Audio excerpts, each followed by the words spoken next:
Ang kwentong ito ay hango sa totoong buhay. Karanasan ito ng pinsan ni JR na tawagin na lang natin sa pangalang Ellie. Taong 2001, La Carlota, Negros Occidental. Isang tricycle driver sa syudad ng La Carlota si Ellie. At araw-araw niyang binabagtas ang mga kalsada ng syudad. Minsan ay inaarkila siya papunta sa labas ng bayan. Nangyari ang kakaibang engkwentro ni Ellie nang minsang arkilahin siya ng isang tindero ng isda na magkarga ng paninda nito papunta sa palengke. Madaling araw yon at medyo malayo ang fishport na pagkukunan nila ng panindang isda ng tao. Kaya hating gabi pa lang ay inihanda na ni Ellie ang kanyang motor. Naidlip lang ito saglit at uminom ng kape.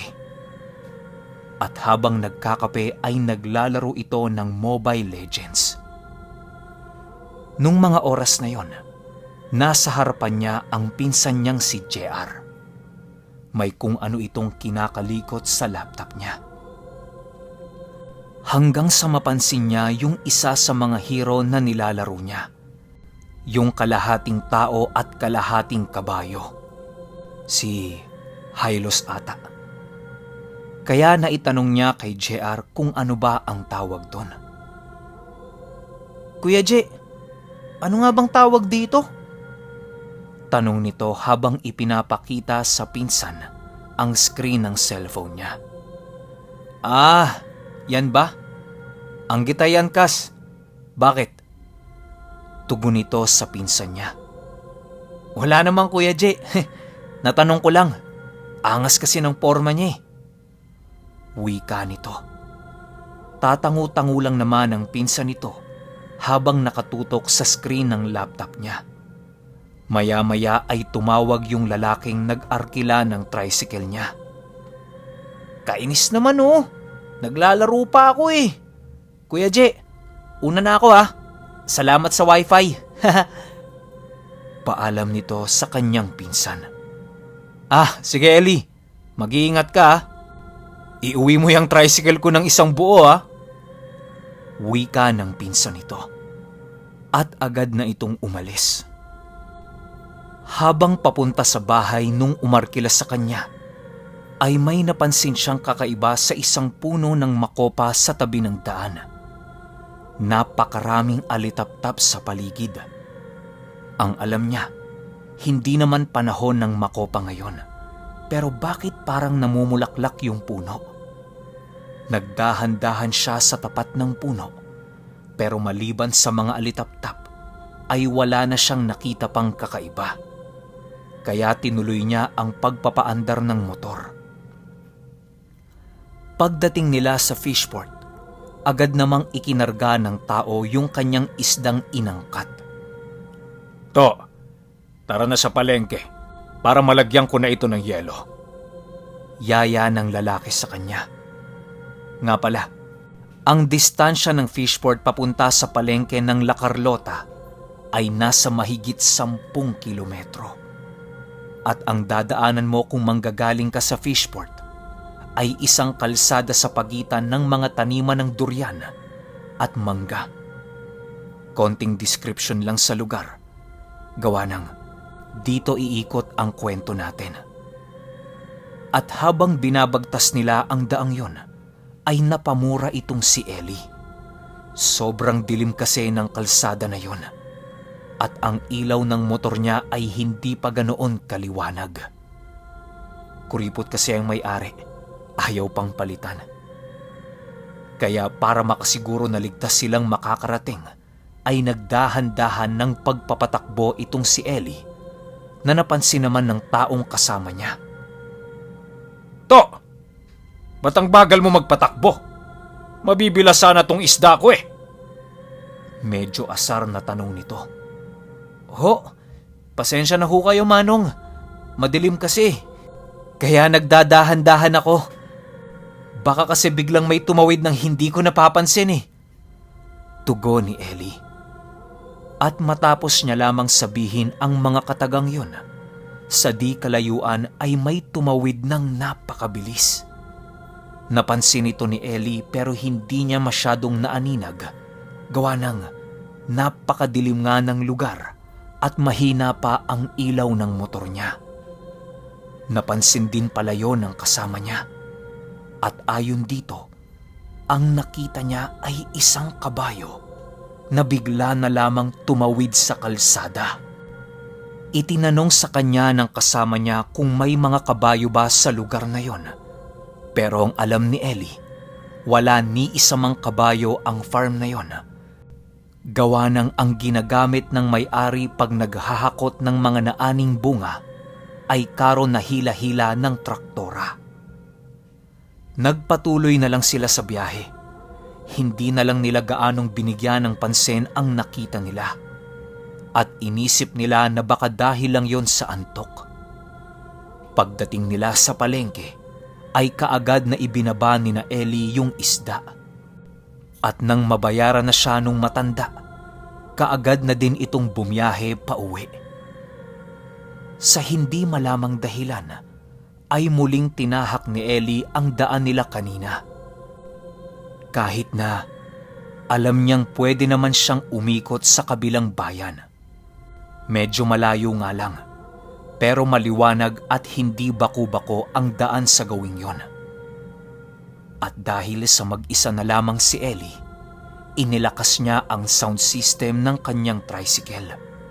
Para mawala ang antok niya, sinasabayan niya ng pagkanta ang tugtog.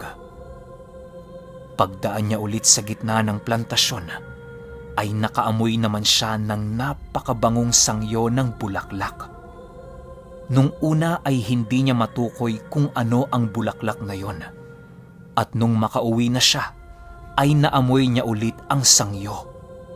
At nang tingalain niya ang puno na nasa tapat ng bahay nila, ay nalaman niyang galing sa bulaklak ng punong yon ang sangyo. Kinabukasan ay agad niyang itinanong sa nanay niya ang tawag sa puno na yon.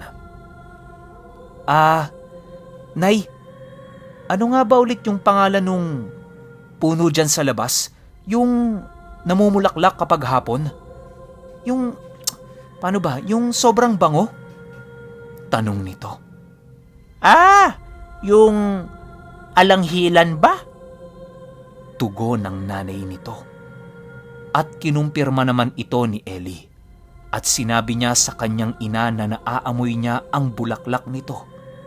Pero nang tingnan ito ng nanay niya, ay nagtaka ito dahil buwan ng Mayo ang pamumulaklak ng puno. At lampas na ito. Hulyo na kasi. Ibig sabihin ay tapos na ang pamumulaklak noon. At para makatiyak, pinuntahan ito ng nanay niya at tiningnan. Wala itong nakita ni isang bulaklak sa mga sanga ng puno. Maging si Ellie ay nagtataka na sa mga nangyayari. Dahil kagaya ng puno ng alanghilan, ay nakita niya ding namumulaklak ang puno ng makopa sa kabilang kalsada nung gabing papunta pa lang siya sa fishport. At dahil naalala niya ito, dali-dali niyang pinuntahan ang puno at nakitang wala naman ito kahit isang pirasong bulaklak. At ang ipinagtataka niya ay may mga yabag ng kung anong hayop ang nasa paligid ng puno. At ang una nitong inisip ay ang itanong sa kanyang ina kung meron bang nagtatali ng kalabaw sa puno ng makopang yon. Ngunit laking pagtataka ng kanyang ina dahil wala namang may kalabaw sa kanilang lugar na siya namang ipinagtaka ni Ellie dahil papaanong nagkaroon ng yabag ng mga kalabaw sa lugar kung wala namang may alagang kalabaw sa lugar nila. Kaya nung gabi ding yon, sinubukan niyang magmasid sa paligid ng puno. Buong magdamag siyang nakaupo sa labas ng bahay nila habang humihigop ng kape at naglalaro ng Mobile Legends. Nang bigla siyang makarinig ng mga halinghinga ng kabayo. At kasunod ng mga ito ay mga tunog ng mga hakbang ng paa ng mga ito. Nanayo ang balahibo ni Ellie nang bigla niyang makita ang dalawang anino na animoy naglalakad papaikot sa puno ng makopa. At nang lapitan niya ang mga ito, napasigaw siya sa sobrang takot dahil ang nakita niya ay mga tao ang kalahating katawan ay sa kabayo at ang kalahati naman ay sa tao. At nang dahil sa pagsigaw niya, ay nakuha nito ang pansin ng dalawang nilalang na agad din naman nagsipulasan papalayo sa kanya. Nanigas siya sa kanyang kinatatayuan at kahit anong pilit niyang sumigaw ay hindi niya magawa. Hanggang sa natumba siya at naalimpungatan at agad naman siyang tumakbo papunta sa loob ng bahay nila. Kinabukasan, laking pagtataka ng nanay niya dahil mag-aalas 10 na ay hindi pa lumalabas ng kwarto si Ellie. At nang puntahan ito ng kanyang ina, ay nakita nito si Ellie na nakatalukbong ng kumot at inaapoy ng lagnat. Agad namang pumunta kay JR ang nanay ni Ellie upang patingnan ang anak. Je, pwede mo bang tingnan si Ellie? Ang taas kasi ng lagnat. Ayos naman yun kahapon eh. Wika nito. At dahil nga sa banta ng isang pandemya, natakot ang nanay ni Ellie na ipaospital ang kanyang anak. Agad namang pinuntahan ni JR ang pinsan at laking gulat nito dahil nakita niyang nakaupo si Ellie sa lamesa at nagkakape habang naglalaro sa cellphone nito. Oh, akala ko ba nilalagnat ka? Nagdadahilan ka lang yata kasi. Tarantang-taranta yung nanay mong pumunta sa bahay kasi inaapoy ka daw ng lagnat. Wika ni JR. Ayos lang ako kuya. Huwag ka na mag-alala. Ah, nga pala kuya. May arkila ulit ako mamaya. Pwede mo ba akong samahan? Tanong nito sa pinsan. Alam mo namang marami akong ginagawa eh. Si Kuya Win mo na lang isama mo. Tugon ni JR. Pero may napansing kakaiba si JR sa pinsan niya, kaya agad niya itong nilapitan at hinawakan ng pulso. Ellie, magsabi ka nga ng totoo. Anong nangyari kagabi? Tanong ni JR. Dahil sa kakayahang taglay nito, naramdaman niya ang presensya ng mga tikbalang sa katawan ni Ellie. Hindi na pinalampas ni JR ang pagkakataon. Kaagad niyang sinabi ito sa kanyang tiyahin. Auntie, si Ellie ho, ginagambala ng mga tikbalang. Wika nito. Ha? Paanong nagambala si Ellie? At ano naman ang pwede nating gawin, Je? Alalang tanong ng nanay ni Ellie. Maaari pong nagambala ni Ellie yung mga tikbalang dahil hindi naman po nang aano yung mga yun eh. Lalo na kung hindi sila nagambala o hindi kaya ay natakot. At ang magagawa po natin ay humingi ng kapatawaran sa mga nangyari. Tugon ni JR at agad niyang kinausap ang pinsan niya tungkol sa kung ano ang talagang nangyari. Sinalaysay naman ni Ellie ang lahat at napag-alaman ng pinsan nito na ang mga yabag na nakita niya sa may puno ng makopa ay mga yabag ng mga tikbalang na nangangalaga sa punong yon. Yun din kasi ang pinakatahanan nila at dahil sa hindi nang gagamot si JR, ipinatawag niya ang kanyang kaibigang si Dodoy upang magsagawa ng pag-aalay sa puno at para kausapin ng mga ito na patawarin si Ellie. Pagdating ni Dodoy, kaagad nitong tinungo ang puno ng makopa. Pinamamahayan ito ng mga tikbalang at hindi gagawa ng ganoon ng mga tikbalang kung hindi sila nagambala o walang ibang ginawa ang pinsan mo, Je. Wika ni Dodoy sa kaibigan habang nagmamasid sila sa puno. Sige, Doy. Tatanungin ko si Ellie kung anong ginawa niya. tugon ni JR. Pagpasok niya sa silid ng pinsan niya, ay nadatnang niyang nanginginig na naman ito at nakatalukbong ng kumot. Kaya dali-dali niyang tinawag si Dodoy. "Doy, halika bilis! Yung pinsan ko!" Tawag ni JR sa kaibigan na agad din namang pumasok sa silid. At nang makita niya ito ay napamura siya at agad na tinanong si Ellie. Ellie, magsabi ka nga ng totoo. Anong ginawa mo sa puno?" Galit na tanong ni Dodoy. At tumugon naman si Ellie.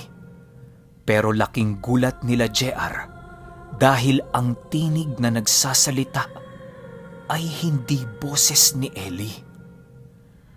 "Sinabuyan lang naman niya ng asin ang pintuan ng bahay ko. At ngayon, napahamak ang anak ko dahil sa ginawa niya. Hindi marunong rumespeto ang taong ito." Wika ng boses sa loob ni Ellie. "Naku, naloko na. Kaibigan, maaari ka ba naming makausap?" Tanong ni JR at biglang umakto ng yumuyuko si Ellie. Muling nagsalita ito ng, "Patawad sa pang-aabala, gabay. Ngunit may kailangang panagutan ang taong ito sa akin." Tugon ng boses. Ginagalang ka pa din pala ng mga ito. Maaari mo pa din silang kausapin at maaari mo pang mabago ang kanyang isip. Huwag kang mag-alala. Nandito lang ako." Wika naman ni Dodoy. "Kung gayon, kaibigan, ano ang nais mong mangyari?" Tanong ni JR. "Ang nais ko lamang ay maramdaman niya ang nararamdamang hapdi ng aking anak na nagkasugat-sugat ang mga paa dahil sa asin na isinaboy niya sa aming tahanan. Nais kong maparusahan siya." Mariing wika nito. "Ipagpaumanhin ninyo, kaibigan. Ngunit hindi alam ng aking pinsan ang kanyang ginawa." At hindi na ituloy ni JR ang kanyang sasabihin dahil agad na sumingit ang boses na nasa loob ni Ellie. "Hindi alam? Paumanhin muli, gabay. Ngunit ilang beses ko na siyang binigyan ng babala, pero hindi pa rin siya nakinig. At kadalasan ay ginagawa niya pang palikuran ang pintuan ng aming tahanan. Matagal ko na siyang dapat pinarusahan. Ngunit dahil sa angkan mo, hindi ko ito ginawa. Ngunit ngayon, napahamak na ang aking anak dahil sa kanyang kawalang respeto. Patawarin mo ako, gabay. Ngunit kung haharang ka sa aking dadaanan, ay wala akong magagawa kung hindi ang labanan ka." Wika nito at agad din namang lumisan sa katawan ni Ellie. Nawala ng malay si Ellie at kahit na anong gawin nilang paggising, ay hindi na ito nagising. Pero alam ni JR at Dodoy na buhay pa ito. Kaya inisip nilang maigi ang kanilang magiging hakbang. "Doy, mukhang mapapalaban ulit ako nito ah. Mahabang panahon na din akong hindi nakikipag-umpugan sa mga elemento. Hula ko kinakalawang na nga ako eh." Wika ni JR sa kaibigan. "Hindi yan, Je. Alam ko kaya mo pa din. Medyo hihingaling ka nga lang. Pero alam ko kaya mo yan." Wika ni Dodoy. Agad na naghanda ang dalawa sa posibleng maging laban sa tikbalang. At nang matapos na ang paghahanda, kaagad silang tumungo sa kinaroroonan ng puno. Agad na tinawag ni Dodoy ang tikbalang.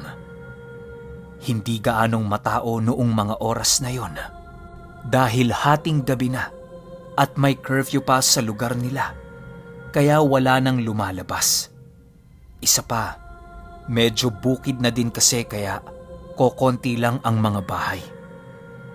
Laking gulat ni Dodoy dahil bigla na lamang siyang tumilapon.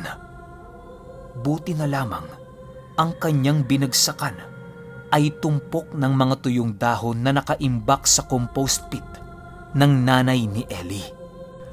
Walang iyakang kabayo ka! Pagmumura ni Dodoy. At nang lingunin ni JR sa likuran niya, ay nakita niya ang tikbalang. Handang-handa na itong sumugod. At dahil na din sa karanasan nito sa mga elemento, alam ni JR na hindi siya sasakta ng tikbalang. Dumikit siya sa puno ng makopa at pinuluputan yon ng baging ng alagaw. Isa ito sa pinakaayaw ng mga tikbalang dahil napakasakit sa ilong ng amoy nito. Ngayon, tikbalang, mamili ka sa 3 pagpipili ang ibibigay ko sa'yo. Una, mawawalan ka ng buhay. Ikalawa, titiyakin kong mapaparusahan ka sa gagawin mo. O ikatlo, makikipag-usap ka sa amin ng maayos at walang mangyayari sa'yo at sa pamilya mo. Alam kong kilala mo ko at alam mo ang kaya kong gawin, hindi ba? Kaya piliin mo sana ang makakabuti sa ating lahat. Wika ni JR at tumigil naman ang tikbalang. Ang tanging nais ko lamang ay maparusahan ang taong may kasalanan sa amin. Hindi ba't nararapat lamang yun? Wika ng tikbalang. Alam ni JR na mali ang ginawa ng pinsan niya, pero alam din niyang hindi niya dapat hayaang maminsala ang nilalang na yon, lalo pa at pinsan niya ang pinag-uusapan. Humihingi ako ng kapatawaran sa ginawa ng pinsan ko. Alam kong nagkamali siya, ngunit hindi ako papayag na saktan mo sino man sa mga kamag-anak ko dahil sisiguruhin ko sa iyo na mapapatawang ka ng kaparusahan. At kung lalabanan mo kami, titiyakin ko na hindi ka mananalo. Alam mo yan, hindi din naman lingid sa'yo ang kakayahan ng kaibigan ko, hindi ba? Ngayon, tikbalang, nakapili ka na ba? Wika ni JR sa nilalang, ngunit nagmatigas ito at agad na sinugod si JR. Laking gulat nito nang bigla siyang tumilapon pabalik dahil sa isang malakas na hampas ng isang napakalaking kamay. Isang itim na nilalang ang nakatayo sa tabi ni JR at nagwika si Dodoy ng, Sa palagay mo, hayaan kung gawin mo ang gusto mo? Sumuko ka na dahil wala ka namang magagawa. Tumalima ka sa sinabi ng kaibigan ko. At titiyakin ko sa iyo na mabibigyan ng katarungan ang ginawa sa anak mo. Wika ni Dodoy. Ang nilalang na yun pala ay ang alagang engkanto ni Dodoy na kung tawagin ay Sota ng Kanlaon.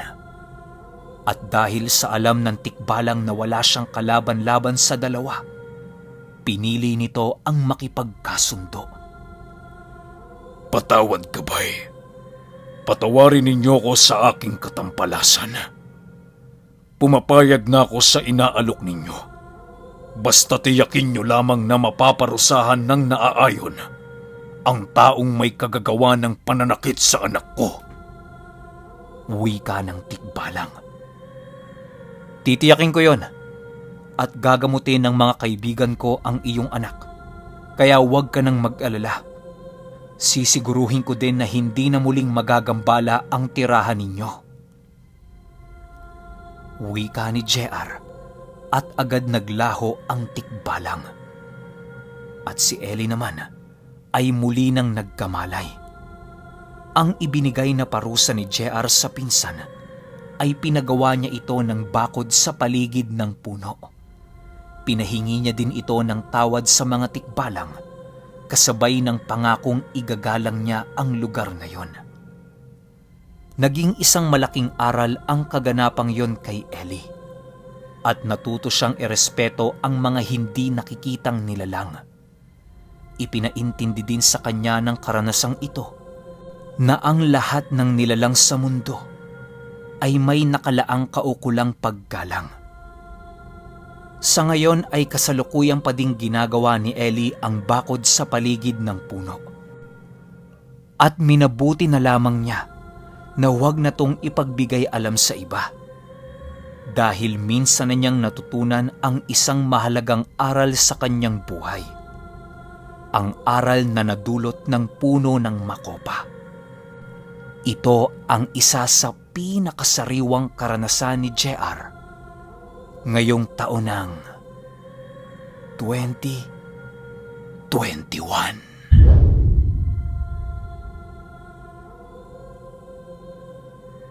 Okay, bago tayo magbigay ng opinion, shoutout ko muna yung mga bagong warrior members ko na sina Donna V. Apostol, Alfie Bonhoc, at sa mga nag-renew ng badge na sina Thata Durana at kay Rhea Ruby.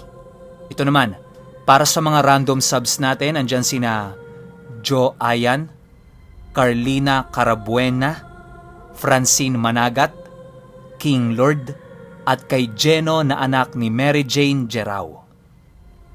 Okay, yan lang muna. Comment lang kayo ng comment, makikita ko rin yan para ma-shoutout ko kayo sa susunod nating upload. Ang masasabi ko lang sa kwento, grabing kinikilabutan ako kapag binabanggit ng tikbalang yung Patawad gabay, paumanhin gabay. Je, lakas mo, Je! Ilang masasabi ko, napakalakas si JR. Wala akong masabi sa kwento eh. Kilala naman nating lahat si JR. Alam naman natin yung bloodline niyan, di ba? Kaya napakalakas si JR. Ilang masasabi ko. Pero kayo, kung may opinion kayo sa kwento, o kung gusto nyo ng shoutout, comment nyo lang sa baba. Yun lang. Hanggang sa susunod na kwento. Salamat.